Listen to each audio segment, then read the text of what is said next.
किसी प्लाट के सिलसिले में किसी के साथ कोर्ट में गया हुआ था, तहसील में। पहले की बात है जब सर्विस करता था। तो वहां एक नंबरदार था जो वहां गवाही गुई देते हैं, वो वहां रहते हैं तकरीबन। तो वहां कोई बात चल रही थी उनकी किसी पॉइंट पे।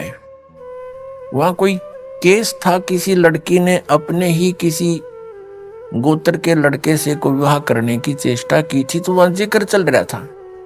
तो वो पंडित वो कह रहा था, वो नंबरदार कह रहा था कि भाई मेरे 3 ब्याह हो लिए।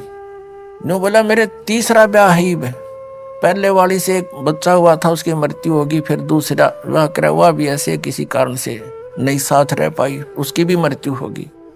और तीसरा ही करवाया है 10 वर्ष तक। तो तीनों बार पंडित ने अंबान भाई तो सर्वम बना दिए थे, कश्यप गोत्रा कश्यप गोत्री, आप ना याद होता आप भी दान कर लियो, ऐसा वो कह रहा था।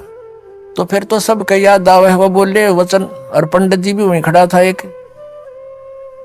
तो उससे पूछ रहे थे, भाई पंडित जी नो क्यों कहते हो तुम? वो बोला हमने नहीं पता, हमारे सारे कहते हैं, हम भी ऐसे कहते हैं। तो यहां परमात्मा ने बताया है, गरीबदास साहिब जी ने कहा है कि काश्यप गोत्रा काश्यप गोत्री, पंडित शाखा लाया, कोई तत्वेता ज्ञानी जाने, बाण ब्याह घर लाया। तो ये वहां से बिजली गिरी है या फिर यहां आकर हमने अपनी मर्यादा आप बना रखी है।